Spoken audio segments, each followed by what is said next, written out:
Welcome to the Times of Israel's daily briefing. Today is Monday, April 14th, day 556 of the war. Amanda Borschel-Dan here with our military reporter, Emanuel Fabian. Hi, Manny. Thanks for joining me today. Hi, Amanda. We are going to get caught up after this long holiday weekend, and we'll learn what is happening on the ground in Gaza. Manny will also make a little sense out of the plethora of protest letters that we have been seeing in protest of the ongoing war in order to get the hostages out now. We'll also hear what U.S. Israeli citizen hostage Edan Alexander said in a recently released Hamas propaganda video that was recorded of him while in captivity. And we will also learn about a first aerial exercise between Israel, many other countries, including Qatar. All of this and more when we're back. I like what I do as a Jew, and I find it interesting and meaningful, but I want to learn about what's out there and how do the rest of our people connect.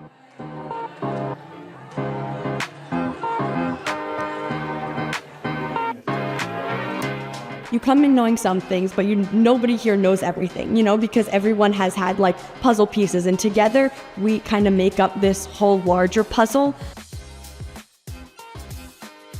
I think the Hartman Fellowship has impacted me as a Jewish leader more than any other Jewish program that I've done, because it's sort of broadened my horizon on what exactly it means to be a Jewish teen and what sort of Jewish teen learning looks like.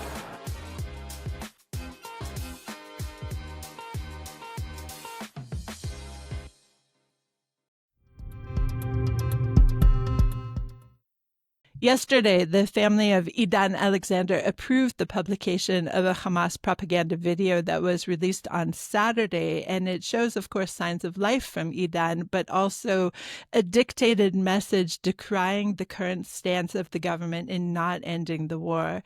The video is very difficult to watch, but it is a second sign of life from Edan since November. Edan, of course, was born in Tel Aviv, but grew up in New Jersey. He came to Israel as a lone soldier and fought in the Golani unit. Manny, what else, first of all, can you tell us about Edan? And then we'll talk about the contents of this very disturbing video. So Edan Alexander was stationed on the morning of October 7th at the so-called White House army post. It's on the border in the southern section of the border. As we've covered his abduction in some of the IDF investigations already, and he was taken alive from there. Other soldiers were killed at this army post, and he's been held, in Gaza since October 7th. This is the second video of him, which is interesting. Hamas sometimes, in some cases, release more than one video of certain hostages. The first one was released back in November, and that was the first time that Israel had sort of heard from him. I don't think Hamas realized that it was a Chag over the weekend. Normally they release these videos sort of during the protests that occur every Saturday night, but because it was Passover, that those protests weren't happening that evening, at least not on the same scale. This video is very similar to the others we've heard. The statement that he reads, we can see that clearly some of it is coming from him, and other parts are being dictated by the Hamas terrorists. The messaging that he's saying there, but I mean, you can see that he there is sort of things that he's saying that at least I genuinely believe that it's coming directly from him, asking why he's still here and why he's not home with his family. Of course, there's a lot of criticism against Netanyahu in there, and calling on Trump to return him since he's a US citizen. But we've seen this sort of thing many times already in various videos released by Hamas over the past few months. Let's hear an excerpt now. אני החייל עידן אלכסנדר, ואני אסיר בעזה כבר יותר מ-551 ימים. אף אחד לא רצוי, ואתה משאיר אותנו כאן. אני כבר הגעתי למצב של שבירה. Manny, in watching the video, it appears that at least part of it was filmed in a tunnel, but does the IDF, I mean, obviously we can't divulge any really sensitive material, but does the IDF have any idea where the hostages are? Are they in the north, the center, or the south of Gaza? Is there any kind of information we know? I'll say this very carefully. The IDF knows a lot about where the hostages are being held. Not for all of them. There are hostages where signs of life have not been received in a long time or a long enough time to actually understand where they are. But Israel has generally a relatively good picture of where the hostages are, and it's adapted its operations in Gaza to that. So, for example, the IDF has now pushed into southern Gaza, and we'll talk about this soon. The areas it's pushed into, it believes that no hostages are being held in those areas because Hamas, of course, have previously threatened to kill hostages in areas that the army is pushing into.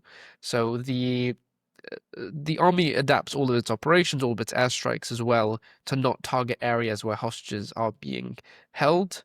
But of course, it doesn't know everything. It can't say that it knows everything because there's always an unknown with regard to Gaza. But as the war has gone on, I think Israel's gained a better intelligence picture of what's happening regarding the hostages over time. It's able to sort of fill in this picture and understand where they are being held. We are hearing increasing rumbles from reservists and some active fighters who are protesting and asking for the war to end in order to get the hostages out. And this morning, we learned that over 1,600 former IDF paratroopers and infantry soldiers signed a letter. And the letter states, "We, the fighters and commanders of the paratroopers and infantry units whose flag bears the words, 'We do not leave wounded behind on the battlefield,' call for the return of the hostages, even at the cost of halting the fighting. This is a call to save lives." This is just, of course, the latest appeal in a growing amount of public pressure to end the ongoing war. We've had letters from reservist doctors, the Talpiot program, former Shmone Matayim intelligence unit members and ex-Mossad members, the Navy, the Air Force, everything. But it is, of course, the Air Force that has brought the most attention. So, Manny, talk to us a little bit about this. I think it was 1,000 pilot reservists who signed onto a letter. And they're not really reservists, are they? Because most of the pilots are pretty much active. Is that right? Yeah, the 1,000. I mean, we use the term veterans, and I think that's a lot more accurate to describe these the people who signed on this letter. And it's important to note this letter doesn't actually call to refuse to serve in the military or anything, but they do sort of demand the end of the war in order to return the hostages. I think that's important to note. But regarding who signed it, so the army did some checks into who's on the letter, and out of the 1,000, only 60 of them are active reservists. The other 950 or so, or 900 or so, are those who are, retired for quite a while, much older and no longer in active reserves. And there's also quite a significant number of people on this signed onto this letter who the army doesn't even know who they are, people who are maybe claiming to be part of the Air Force or never were. And these 60, among these 60 who are active reservists, a handful are actually pilots. The rest are serving in headquarters roles, and are sort of not competent fighters. They haven't been doing training or anything in the last years in order to actually make them competent pilots. So the army has said, and the chief of the Air Force, Tomer Bar, and the IDF chief of staff, they've said that those who are active reservists who have signed on this letter will be dismissed from reserve duty. They haven't gone through with this yet, and I think that there's still some sort of wiggle room for them to renounce their signature on the letter. But even if they were to dismiss all 60 of them, we're not going to see any harm to the sort of competency of the Israeli Air Force's pilots. The whole array of having pilots that are ready to go, because pretty much all of them are not pilots, or not competent pilots, or have been going through training, at least in recent years. The army hasn't dismissed them yet, and I can explain why the army wants to dismiss them. It's not because of sort of what they're calling for; it's because they're using their uniform, they're using their service in the Israeli Air Force to sort of demand something political. Of course, reservists are civilians. They can do whatever they want. They can protest whatever they want. The army doesn't have a problem with that. The problem is when they use the army says they use the Air Force brand. They use their uniform in order to protest political matters. That's when the army doesn't like it. Although this sort of attempt to try and dismiss them doesn't seem to be, announcing this has only really increased the pressure. And I think because of this, the move the army has announced to try and dismiss them, we've seen even more letters come out from other units and other former soldiers or former officers also calling for the same thing. It basically sort of backfired on the army, but we'll see. They haven't gone through with the dismissing anybody just yet. There are a couple reservists a couple types of reservists, let's say, who really continue on for a very long time. And as noted, the pilots are one type of reservist that just, I think, decades after they're out of their official service, they continue training and serving. And certainly since the war broke out, I mean, all the pilots I know have really been fully active, shall we say.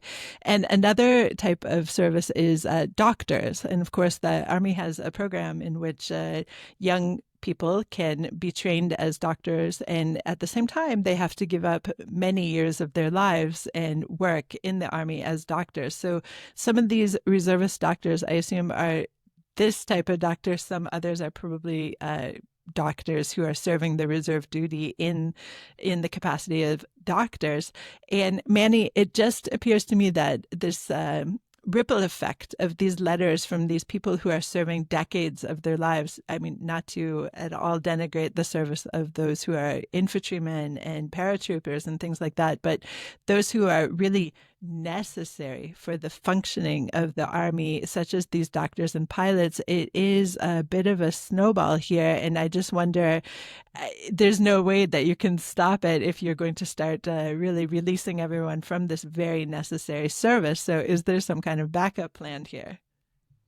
I don't think that Israel, the army, will go through with dismissing all of these people who are in critical roles, doctors and pilots and otherwise.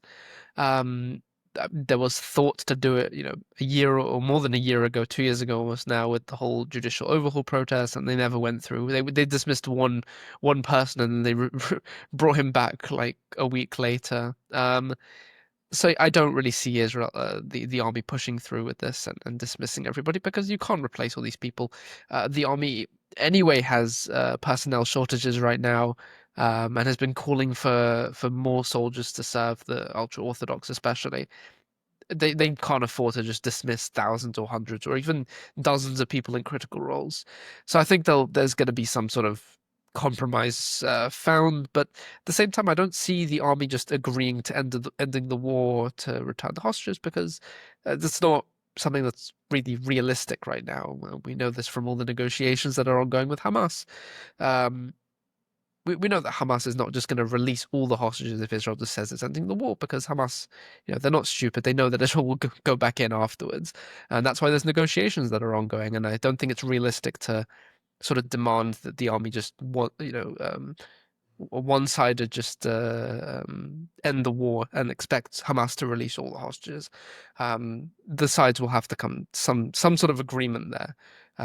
So yeah, both sides can't really expect to do what they want. Right. And of course, it's not actually the army's decision. It is the decision of the political echelon. And that's who they are actually aiming their letters to, while perhaps harming some of their comrades at arms if they were to not show up to service. So we'll see how this plays out, actually. And let's go to a short break. I and my wife, we were mourning with people.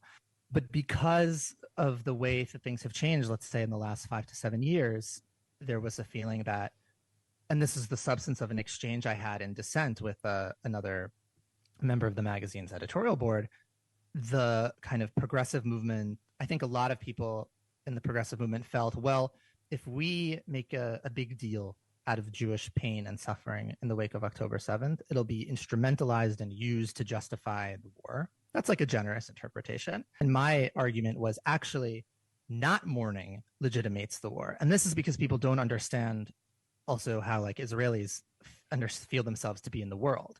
That if you were able to mourn, then you also might be able to say to people, look, like this, what happened is heinous and horrible. And there is another way other than living by the sword forever. But when the world's response to this is, you got what you deserved, and this is even a good thing, well, you only confirm the sentence that the whole world is against us.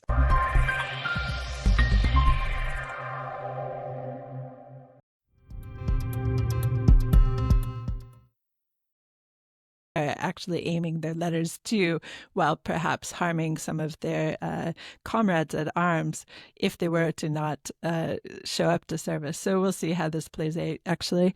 And let's go to a short break. And we're back. On Saturday at noon, the IDF announced that it had fully encircled Rafah in southern Gaza, taking what they're calling the Morag corridor, which is in the southern Gaza Strip, and connects it to the Philadelphia corridor.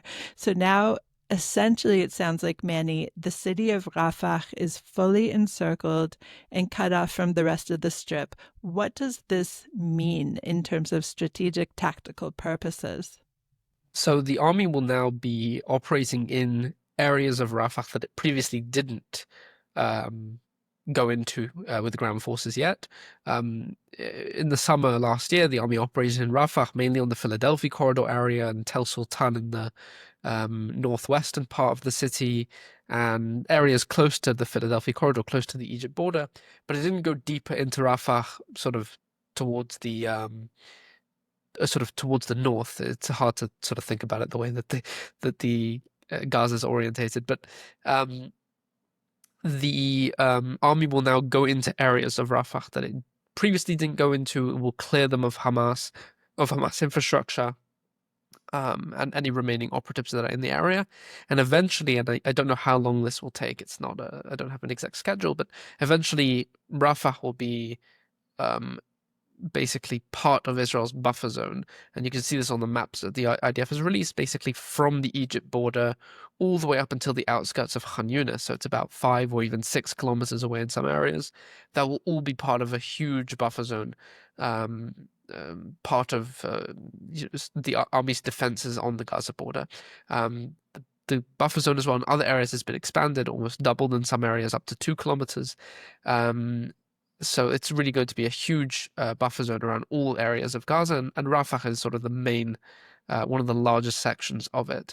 It may take time to do these clearing operations. It could be several weeks, or it could be a month or 2 months even, but it's something that we'll follow. And then the Morag corridor, which sort of runs parallel to the Philadelphia corridor, just 5 kilometers into Gaza. The army is now in the middle of constructing a road there, like it did in Philadelphia, like in Netzarim. It's constructing a road so it can use it for logistics and to launch raids from those areas, and then prepare itself for what the defense minister has been calling the big move, where Israel launches a very intensive offensive against Hamas to basically defeat it. Right now, these operations are still at a relatively low level of intensity. These operations now to clear Rafah and to establish the corridor are preparing for this much bigger battle that could happen eventually if Hamas does not agree to a new hostage deal. So, assuming Hamas does not agree, and in the meantime, where are the people of Rafah? Because obviously it was one of the major cities in Gaza. So where's the population now? They're mainly in the Al-Mawasi area on the coast, sort of near Khan Yunis. They're in Khan Yunis as well. The vast majority of the population is in the Deir al-Balah and the Nuseirat area. Those 2 towns in central Gaza are areas where the army has not operated in at all and actually carried out very limited airstrikes in those areas. If you see pictures from those areas, you'll see standing buildings, you'll see open markets, you'll see everything basically operating mostly as usual. There were of course strikes in those areas, but much less than other parts of Gaza. So the vast majority of the population in those areas. There's also a significant population still in Gaza City, including those who never went south at the beginning of the war, and some who sort of came back up during the ceasefire. We know that Israel allowed Palestinians to return to North Gaza, but very quickly many of them actually returned back to the south because they realized that there's nothing for them to find in Gaza City. But some have stayed, so there is still, I don't have the exact numbers, but there are still civilians in Gaza City. The army is going to try and push them down south in order to operate in Gaza City again. But this will also take time. I don't know at what stage that will happen. But Rafah itself is essentially emptied of civilians. I think it was around 200,000 or 250,000 Palestinians evacuated from the Rafah area in the last couple of weeks when the IDF launched its offensive there. There could be still civilians in Rafah, and the army will allow them to evacuate now that it's encircled the area. When it goes in and it starts to find civilians who are still there, it will enable them to leave through sort of organized corridors that the army has established in other areas of Gaza as well. One of the areas that the army actually tells the civilians living in Gaza to evacuate to are hospitals. And yesterday, the Israeli military carried out an airstrike on a hospital in Gaza City. Of course, prior to the strike, they told the staff and the patients to evacuate. And in fact, no casualties were reported from this strike. And so the question is, what is the goal of this strike? Is it just assumed that it could be a place where Hamas is operating out from? So the strike was very limited, and of course there was a warning ahead of time. The army called hospital officials, told them to evacuate everybody, and the strike hit one building in the Al Ahli hospital in Gaza City is quite a big compound. It's not just one building. There's like a few dozen buildings in this big complex. And this strike took out one specific building, destroying it. According to the hospital, it was sort of a part of a genetic laboratory there, and it damaged also a nearby pharmacy and other emergency department buildings. And according to Israel, this specific site was being used by Hamas as a command center. Of course, because there was a warning ahead of time, there were no injuries in this strike. No Hamas members were killed because they let them know ahead of time. And they sort of have to when it comes to hospitals. It's very rare for Israel to strike a hospital without giving an early warning. We did see a case, I think it was a week or two ago, where a senior Hamas official was killed in a strike at a hospital, but that was also a very, very limited strike with a very small bomb that only hit one specific room in a building, didn't even take out the whole building. Striking hospitals is obviously a very sensitive matter, especially when civilians are sheltering there. And that's why Israel did give a warning in this case and destroyed this command center. Hamas will, of course, move their equipment and their operatives and go to another site to try and embed within civilian areas. We've seen them do it at schools as well and other civilian sites. There was another strike as well yesterday that hit another command center in Deir al-Balah. According to Palestinian media, it hit the Deir al-Balah municipality building. So again, it's another civilian site where Hamas is operating in. In that strike, the army didn't issue a warning, and there were several people killed in it. Let's turn our gaze back into more domestic Israeli issues. And yesterday evening, about 6-ish, I was pushing my 3.5-year-old on a swing, and all of a sudden overhead we heard a lot of boom, boom, boom, boom, boom. It appears that 2 ballistic missiles were shot from Yemen by the Houthis. One was apparently intercepted probably quite far from where I was standing, but we could definitely hear it in our Jerusalem adjacent home. And the other was shot down outside of Israel. Manny, tell us what you know about this. So yeah, the Houthis are still firing missiles at Israel. It's they've been at it for a while now, even while the Americans carry out strikes in Yemen. Although I do think that the US's actions are having some effect on the Houthis' attacks on Israel. So in the past week or even 2 weeks, the Houthis have still been firing missiles, but they actually haven't been reaching Israel for all sorts of reasons. They've been falling short, mostly in Saudi Arabia or in Jordan or in the Red Sea. Other times they're shot down by the Americans, their forces in the Red Sea earlier. So no sirens sound in Israel and nobody hears anything. But this time, so they fired two. One of them was shot down by Israel. The other one, I think, just fell short somewhere. It didn't reach the country. And the Houthis claim they targeted Ben Gurion Airport and the Stop Micha Air Base, which is sort of between Jerusalem and Bet Shemesh in central Israel. No injuries this time, no damage. Part of the interceptor missile or some shrapnel from the interceptor missile landed near Hebron in the West Bank. The Houthis also claimed to launch a drone at Ashkelon yesterday, but the army doesn't know anything about that. It probably also just fell short along the way. It's quite far. It's almost 2,000 kilometers away. So these drones don't always make it to the country. These missiles don't always make it to the country. It's, I think, mainly because the US is carrying out its strikes there. It is disrupting some of the Houthi attempts to launch attacks on Israel, although not completely, because they are still succeeding in getting some towards the country. Right. And we may kind of talk about this with a poo-poo in our voice, but of course, this is not a normal situation to be swinging your 3.5-year-old and have missile sounds overhead. So something to keep in mind.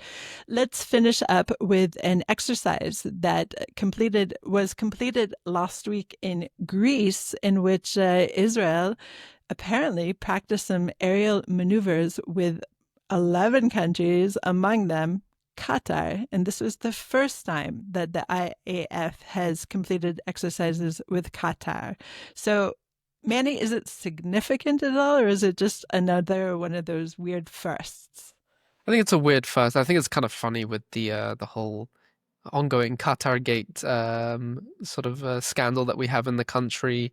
Qatar's not really considered an enemy country, but it's definitely not one that Israel has official relations with. And it is the first time that this sort of thing has happened, although the first time with Qatar, but not the first time with countries that Israel doesn't have relations with. But in this drill, and it's a drill that Greece holds every year, the Air Force has participated in it several times in the last few years. It usually sends quite a few more planes. This time it only sent one plane, a spy plane, the G550 Gulfstream. I think it didn't send more because it's the Air Force is kind of preoccupied with the war and doesn't have the ability to send more planes right now. So just that the Qataris sent their F-15s to this drill.